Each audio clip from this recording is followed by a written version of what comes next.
Go ahead and get started. They're going to record this. That's great. So you guys can review it again. So anyways, again, thank you everybody for being with us today. Again, my name is Terry Kelm. I'm the president of Sunbelt Resales. I'll give you a little bit more about our company here at the end of the presentation. A couple of things before we get started. There is a chat feature. If you have questions as I'm talking during the course of this presentation, please feel free to send the questions to chat. I won't be able to see if you're raising your hand to interrupt me. And I believe that since we're recording it, you guys are going to be on mute anyways. So just write down your questions to either ask verbally at the end, or please put them in the chat function, and we will talk about them when we are finished. The other thing I wanted to mention real quick is, we've been working as an affinity partner with the HPBA now for coming up on, I think, 4 years. And we've done a few webinars like this in the past, and have also been at the expo a couple times doing similar trainings. If you've attended a former webinar or one of the trainings, some of the stuff will be a little bit of a review, but I promise there's some new information as well that we're going to be talking about today regarding your business. And everything that we're talking about today really is, I think, germane, whether you're thinking about exiting your business a year from now or 20 years from now. I think as a business owner, it's important to understand the value of your business at any given time. It's important to understand what drives the value in the eyes of buyers. And more importantly, it's important to understand the market. And one of the things that we're going to talk about today is the market that we are currently in right now is similar to a market we were in 7 years ago, and a market that we were in 20 years ago. So the market, just like any other financial market, is cyclical. So I think it's important to understand what the ebbs and flows are, and how it relates to the value of your business. So regardless of when you're ready to sell your business, once you identify the type of market that you're in, you'll be able to understand, some of the challenges and some of the obstacles you're going to face in that market. So that's what we're going to talk about today. So I'm going to see if I can advance the slide. All right. So the resales market is going through some changes right now. And again, we want to understand those changes. And I think the main focus of today is, while there are challenges, they can all be overcome. And it really, if you have a good business, it shouldn't affect your value and your ability to sell your business at that point in time. So we're going to talk about business valuations today. But before we start, I think it's really important to understand, when we give you guys a complimentary value range analysis, which we offer to all HPBA members, when we perform that service for you, we want you to understand what we're valuing. When we put a price in your business and say, hey, this is what we think we can get for your business when we go to market, this is what should be included in that price. And typically it's going to be all your equipment, all your inventory, and a host of other tangible assets that include your customer base, your employees, your vendor relationships, your contracts, those type of things. Basically, it's everything that you utilize in the business today that makes you money, is what the buyer is going to expect when they buy your business. Buyers buy existing businesses because those businesses can make money for them on day one. And we get people once in a while who say, well, I only want to sell this portion of my business, or I'm not going to include this in the business, in the transaction. And that really is going to hamper your ability to get maximum value for your business, or even to sell your business. So it's important to understand that, we want to sell your business as a turnkey operation, and that's what buyers expect. Now, there's a couple of different things on here that aren't on this list of what's included when you sell your business, and they're kind of big. Number one is your cash. You're going to keep all the cash you have in the bank. So you don't have to give that up as part of the sale. You're also going to typically keep your accounts receivable. So whoever owes you money, you will not be giving that up as well. However, you also have to pay off your debts. So your liabilities are going to be your responsibility. And then if you own the real estate associated with your with your business, if you own the building, that will be sold basically as part, it can be sold as part of the transaction, but it's going to be valued separately from the business. Real estate is, the value of real estate is really much easier to ascertain than the value of the business. And so we put a separate price tag on the real estate versus the business. Okay, so when it comes to valuing businesses, this is a kind of review. If you've heard me speak before, there's lots of different ways to value businesses, and each methodology that's out there has their pros and cons. And we're not going to go through all of those issues or those methodologies today, and we're not going to go through all the pros and cons today, but because we're going to focus on just really one value methodology that we think is the most important. But some of the methodologies that you may have heard of in the past is the asset-based methodology, which is basically your business is worth what all the assets added up to equals. Terry, I Yes. didn't mean to interrupt, but the slides are not advancing. Oh, no. They are on Yeah. my screen, but not on yours, huh? Yeah. All right, so hang on 1 second. Let me do this. I'm going to go and share the screen again and see if it reloads.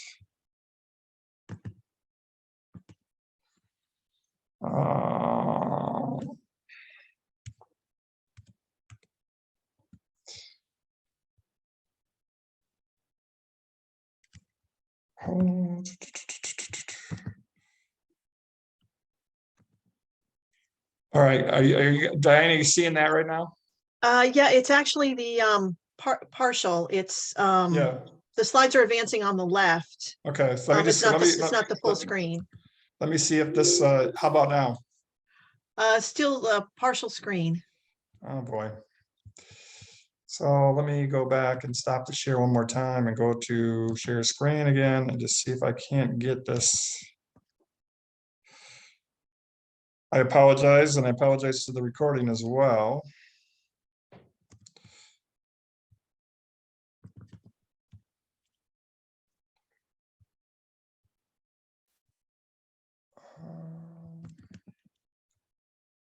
Okay, there you go. Okay, let me just advance it once and see if it's if you can still see it. Did it advance or no? Yes, yes. Okay, good. All right. Thank you, Diane, for interrupting me and telling me that. I had no idea it wasn't working.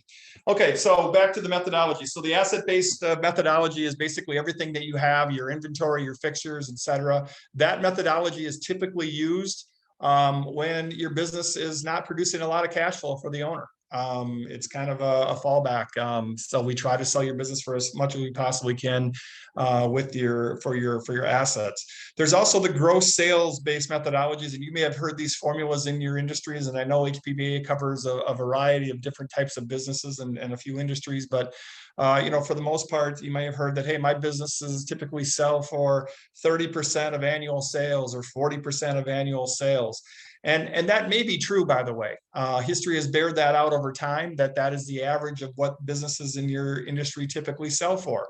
However, it's not a great way to value a business. And here's why. If Diane has a business that's doing, $1 million in sales, and I have a business that's doing $1 million in sales, under the gross sales methodology, our businesses would be valued the same. But if Diane takes that $1 million and she makes, $200,000 for herself as the owner, and I only make $50,000 as the owner of my business, which business do you think is going to be more valuable to a buyer? Which business do you think a buyer will pay more for? Which business do you think a bank will lend more for? So gross sales methodologies has a severe limitation, and it doesn't take into consideration, how well the business is run and how well the business is doing from a net standpoint. It just looks at gross sales levels. There's also the comparison based, and this is something that, I've been in this industry for 20 years. I deal with 100 different associations and franchises and buyer groups. And there's a lot of times where I'll hear someone say, well, I know Joe sold his business last year and Joe's business wasn't as good as mine and he got X. So a couple of things about that. Number one is we have no idea if Joe told you the truth. Sometimes Joe likes to fabricate a story because to make himself look better in the eyes of his peer group, but he might not have got actually what he said he got when he sold his business. But he also might have got that. But with the other things you don't know about Joe's businesses, maybe Joe had to be really creative in terms of the terms he offered a potential buyer in order to get the price he wanted. Maybe he had to offer seller financing and stay in the business for a year or two as an unpaid employee, or had to throw in some different things to sweeten the pot to get to the price that he said that he sold the business for. You don't know what the deal structure is. Therefore, just talking about the price isn't comparing apples to apples. So you just have to be careful when people say, well, I know this person sold their business for this. You need to understand the whole story of the business. You need to understand what the terms were that were applied at that point in time. And then there is another methodology that we're going to focus on today, and that is what we call the owner benefit methodology, or the seller's discretionary earnings. And we like to focus on this, and this is typically our go-to methodology, because when the business is good, when the business has tangible owner benefit, this methodology typically maximizes the value of your business at sale. So we like it because it's a huge boon for you as the owner. It typically is going to get you the best price. We also like this methodology because it answers the fundamental question that most business buyers have. And that is, if I bought this business, how much money can I make? This methodology shows the true value and the true benefit of what this business takes in for the owner. And then it also answers the third prong, which is the bank. If the buyer is going to have to go to the bank's going to want to see how much money this business spits off in terms of cash flow, because they're going to want to make sure that they feel good that any money they lend on the business will be covered from a debt service standpoint, that they'll be able to get repaid from the buyer of the business through the normal business operations. So it's for those reasons that most business brokers, including Sunbelt, focus on the seller's discretionary earnings methodology of valuation. So what is seller's discretionary earnings? Well, it's not just your bottom line profits, but it's everything that you, as the owner of the business, take out of the business on an annual basis. Okay. And we typically are doing a 3-year look back at this.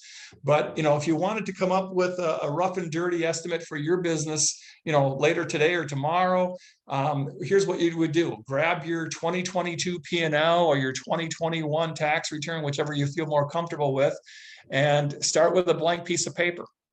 At the top of that blank piece of paper, start with the bottom line. How much did your business earn in net profit last year after all the expenses were paid? And I don't care if it's a high number, a medium number, a zero, or a negative. Whatever that number is, that's the first number you write on the piece of paper. You're then going to add to that any wages you paid yourself through the W-2 system as an employee. Okay, if you take distributions only, or you take cash bonuses when you need them as a distribution, and don't pay income taxes on them through payroll, you would not count that number. What you would count is any salary you took out of the business, any checks you took out of the business that we paid taxes on, and that you would receive a W-2 on if you were a regular employee. So you're going to add back what you paid yourself. You're also going to add back if you paid any family members money that maybe they didn't really work in the business. A lot of people pay their spouse a paycheck or their kids a paycheck, even though those people might not actually log hours in the business. You're going to add that back as well. You're then going to go through your line items on your P&L or tax returns, and you're going to add in any other expenses that you paid through the business that may be a little bit more personal in nature. Look, I'm a small business owner. I own 2 small businesses. I pay my healthcare through my business. A lot of people pay healthcare through their business. They pay their car insurance through their business. Some people are really aggressive. They pay their mortgage or their daughter's college tuition through their business. I'm really not here to judge how aggressive or how conservative you are, and I'm certainly not the IRS. What I want to ascertain is just what is the true value you're getting out of your business? What's the benefit? So make a list of all the things that are personal expenses that you could prove. You have to be able to prove it through your business, and you're going to add that to that sheet of paper. You're also going to add back any non-cash expenses on your P&L and tax return. The two biggest categories of that are depreciation and amortization. So whatever those dollar amounts are, you're going to add those back. You also can add back any interest expense you paid. So if you have some debt and you paid some interest, you can add back those charges. All of those things that we just talked about on that clean sheet of paper, all those things added up, that is your seller's discretionary earnings. That's the benefit that you received from the business. Now, once you have that number, we're going to apply a multiple to that number, and that's going to be basically the value or the range of the value of your business. Now, with the HPBA, multiples get tricky because, again, we have a lot of different types of businesses in the HPBA and a lot of different types of structures and even different industries. And multiples vary. They vary by industry, they vary by the size of your company, they vary by regions and where your business operates, and they vary by a host of other factors that we're going to talk about a little bit on the coming slides.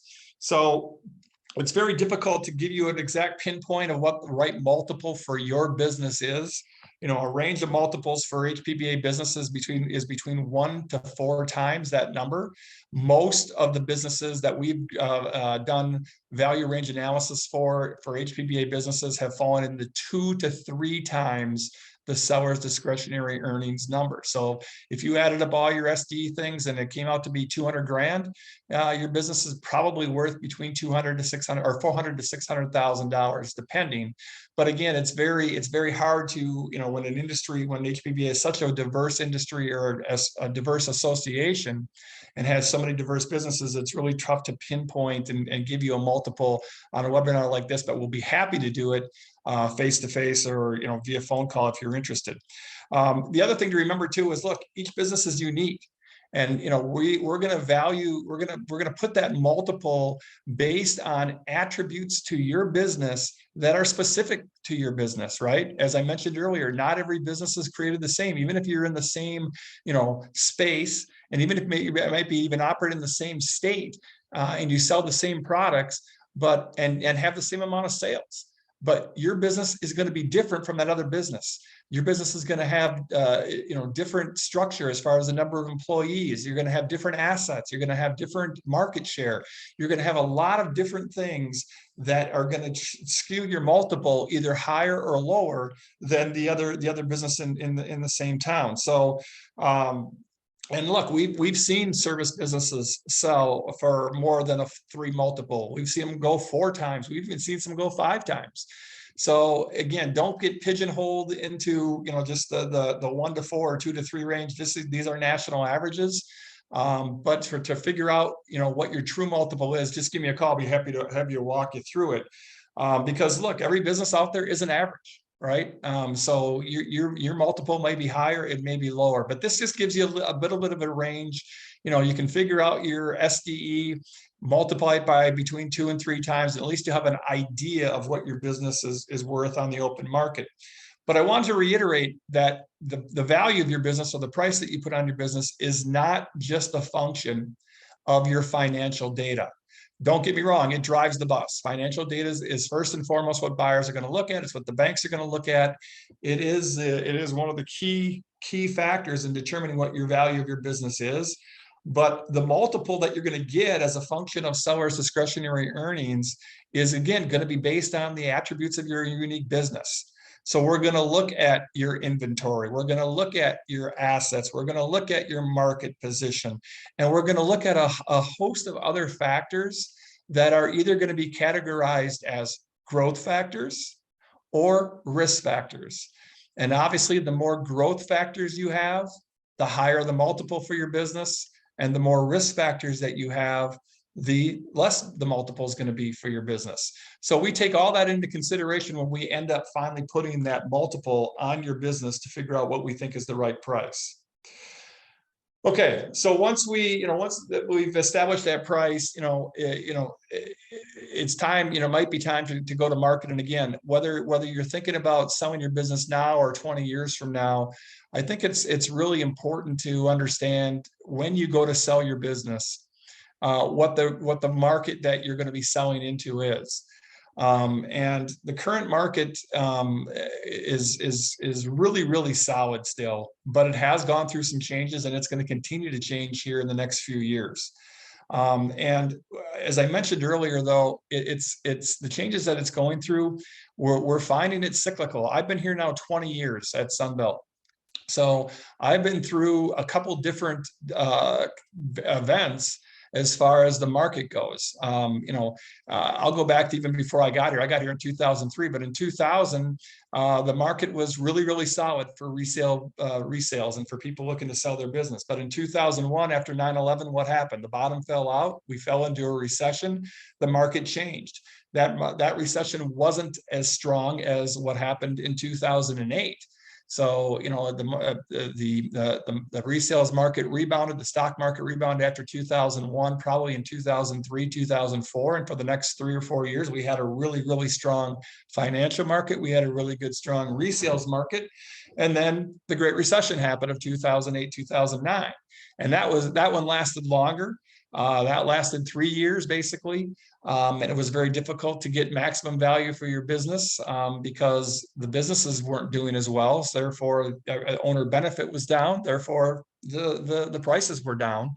Buyers didn't want to buy. They were scared because the stock market was down. But after 2012, 2013, things started rebounding again. And then we had a great run up to 2019. And in 2018 and 2019, more small privately held businesses changed hands in that 2-year period of time than any other 2-year period of time before it. So the market maxed out in 2018 and 2019, and all signs were pointing that it was going to continue this terrific growth and this terrific record pace. But then March 17, 2020 happened and COVID hit. So the market fell again, the stock market fell again. My point of rehashing all this with you guys is things are cyclical, and things go up and things go down, especially financial markets and especially business sales markets. So what's happening right now is the market is recovering from 2020. We're on a recovery page, and 2022 was a better year for business sales than 2021 and 2020, but it wasn't as strong as 2018 and 19. So the market is still, I think, in a recovery mode. It's growing really strong. It's, like I said, it's beat the last couple of years, and it's approaching numbers that we did in 2018 and 2019, but it's just not quite there yet. But it's still a very robust market, and I think it's going to last as long as we don't fall into a deeper recession. And as long as the interest rates don't continue to inch a little bit higher than they've already inched. And we're going to talk about interest rates here in a minute. So, but for right now, I think the market is really good. It's really stable. And there are a lot of businesses being sold. But here's what I really wanted to point out to you by telling you that the history of all the ups and downs of the market. We had a company that tracked the multiple paid for small business resales since 2000 all the way up to 2022. And what they found was that while the market goes up and down, and while business prices go a little bit up and down because businesses, their cash flow goes up and down, the multiple paid for them remains relatively constant. And if you look at just this line from 2018 through 2022, and remember COVID hit in 2020, look at those lines. The average revenue multiple was completely flat. That's the blue line on the bottom. And the average cash flow multiple, SDE multiple, it varied a little bit, but we're not talking about a big variation here. So even though the market might be in a situation where it's depressed, or the economy is depressed, or interest rates are rising, our track record, our history has shown that should not affect the multiple that you're going to get for your business. What will affect the price you get for your business is how well your business is performing, right? But the multiple that we're using, that we apply, it doesn't change just because we're in economic times of trouble or recession or high interest rates. It stays relatively constant. And I mentioned interest rates. I'm sure you guys all know this, but we had another interest rate hike this last Thursday. So the prime rate back in March of 2022 was 3.5%. as of last Thursday, the prime rate is now at 7.75%. So we've seen over a 100% increase in the prime interest rate over the last 11 months. And I've had a lot of sellers, potential sellers, call me and go, well, now, man, I'm really afraid to sell my business because buyers won't pay that. I mean, they're going to be accruing all this other extra interest. So they're going to lowball me on the price for the business. And I have to remind them of the slide we just looked at. And that is, no, the multiple is going to stay. And buyers are going to buy businesses, and they're just going to have to pay more money in the interest. And here's what I think it's really important to remember, guys, about the current market. We are coming off a historical run of interest rates where they were at just ungodly low levels. Levels that we really shouldn't have been able to sustain for as long as we did. But 3.5%, 4% interest rates are not the norm in this country. If you look at this chart and go back to 1955, I think if you did an average of all this, you'd see that interest rates in the average are typically about 8% over the last 70 years. So we've got to adjust our mindset a little bit and say, you know what, even though interest rates are up, guess what? They're not historically high. They're nowhere near where they were in 1980 when they were at 18, 19, 20%. And they're really at the historical norm. And at the historical norm of 8% or 9%, guess what? People buy businesses all day long. Okay. So there's a little bit of culture shock going on right now with buyers. Because they were used to having the cheap money, and they thought that 3.5% and 4% was going to remain forever because it was there for so long. But if they really want to own a business, if they really want to be an entrepreneur, they're gonna get over that hump. Okay, and if you look at this example on your screen right now, a 10-year loan at 5.5% interest, which was what the rate was last year at this time, the total interest on that loan is $151,000. A 10-year loan at a 9% interest rate, which is what the SBA basically is charging right now, that interest is $260,000. So over the course of 10 years, that's $100,000. So is it logical to think that a buyer is going to say to a potential seller, hey, I need you to lower your price a little bit? Yeah, they're going to ask for that. Okay. But again, we're going to come back to, what? The multiple stays the same. And if you want to buy this business, you're just going to have to spend the extra $10,000 a year. And there's a negotiation that goes on there, and we might see that drop in the multiple. And so, under this situation, if you were selling your business for $500,000, if your multiple should be 2.5 and it drops down to 2.4, it's going to cost you 20 grand, right? Now, that's not the whole $100,000 that the buyer is going to pay in additional costs because of the higher interest rates. But it's a segment of it. And so, I think sellers can expect right now that we might see just a small dip in the multiple, but it's not going to be that the buyer is going to demand that you basically fund that whole $100,000 increase in interest. That's not the case. It's never been the case. And if you hire a business broker to help you sell, we will defend keeping you up on price and making sure that you get what your business really is worth. And to that point, this chart here shows that look at 2022, the last 3 bars from quarter 1, quarter 2, quarter 3. Look at the prices where we're still getting for businesses. I mean, we're actually getting average prices right now higher than they were in the record years of 2018 and 2019. Okay, so that tells you again that businesses are healthy, but it also tells you that we're not giving away the farm just because interest rates went up. And if you decide to sell your business in this current environment over the next year or two, or maybe you're in an environment 7 to 8, 9 years from now where the interest rates are back up again, just remember, you can stand firm on price. Prices of businesses should remain constant. You shouldn't have to give away a lot of your hard-earned value in your business just because interest rates may have went up. So what other things can you do, though, to make sure that you get full value for your business in a market like this, whether you're thinking about selling your business now or maybe 20 years from now in the next market that might be in a recession or high interest rates? Well, the first thing is blocking and tackling, and that is just running your business and running it as efficiently and as lean as possible. You know, the old adage, you should run your business every day like you're going to sell it tomorrow. It's never more important than when you're in times of recession, when prices are up, when interest rates are high, so you don't want to take on additional debt service. It's really important that you control expenses the best way you can, and also, you know, grow profits, grow sales. If you can do that, you know, that's really going to help you get the maximum value for your price when you go to market and you show, hey, listen, even in tough times, we're making big money, right?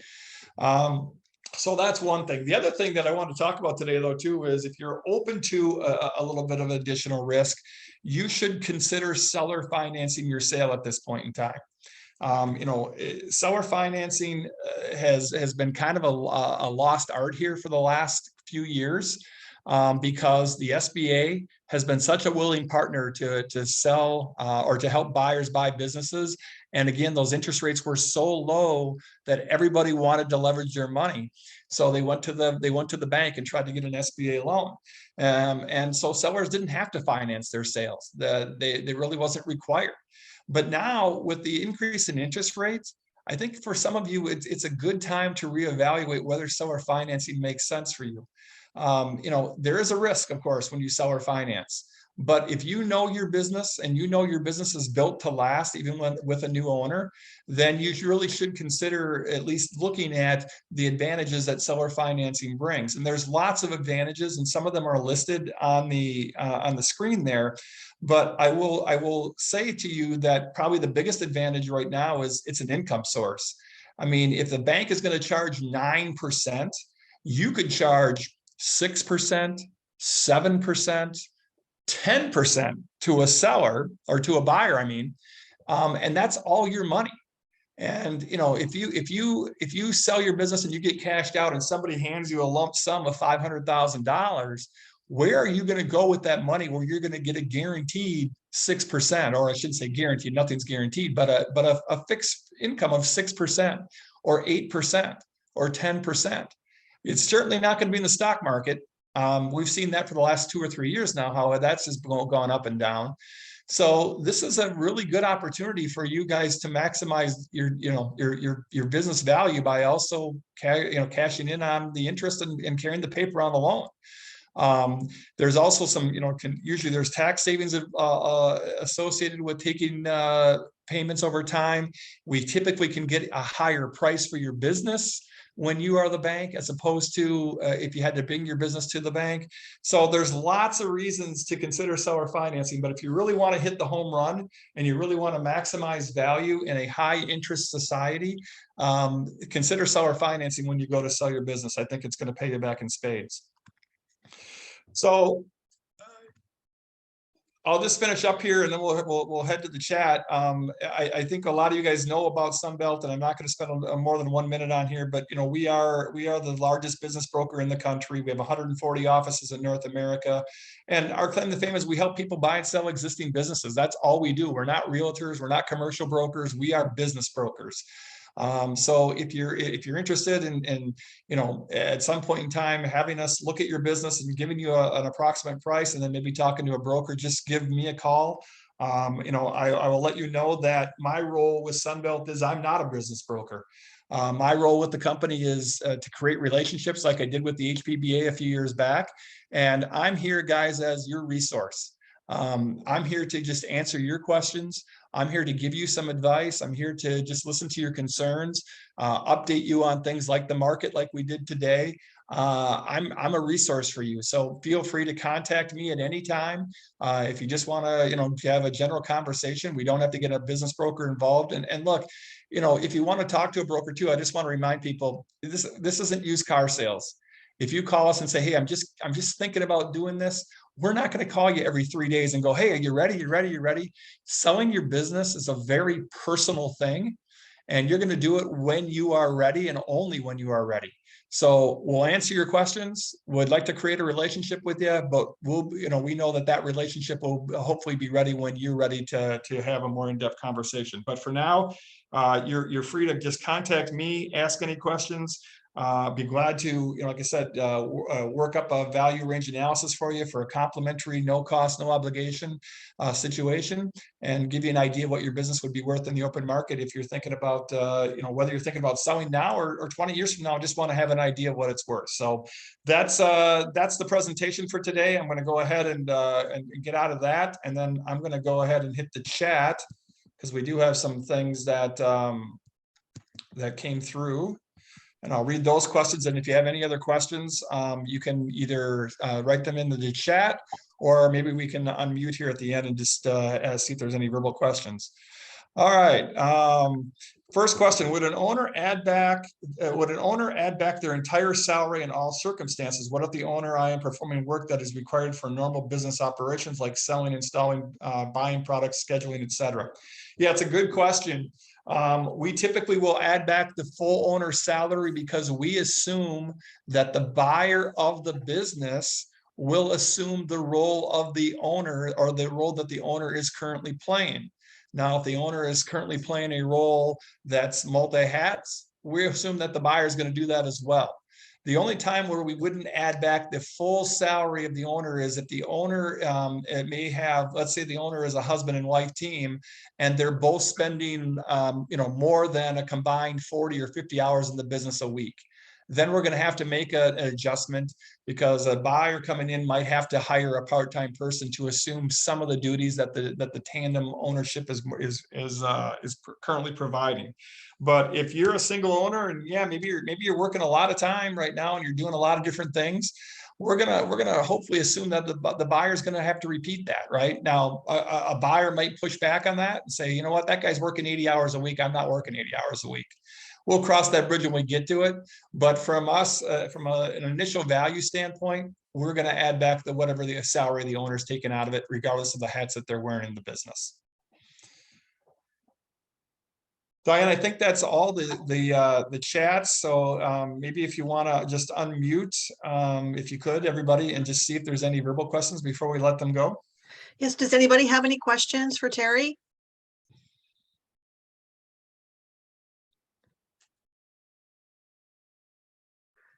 Okay, if there's no questions, then we are going to post this on our website. It'll be within the Affinity Partners page, and where we have all of the other educational webinars as well. Terry, I want to thank you for coming in today and doing this webinar for our members. Well, thank you for the opportunity. I appreciate everybody taking a little bit of time out of their busy schedule. And like I said, if there are any questions or concerns, or if you want to just have a private conversation, email me or call me, and I'd be glad to spend some time with you. So thanks again for the opportunity to have this webinar today, Diane. Thanks, Terry.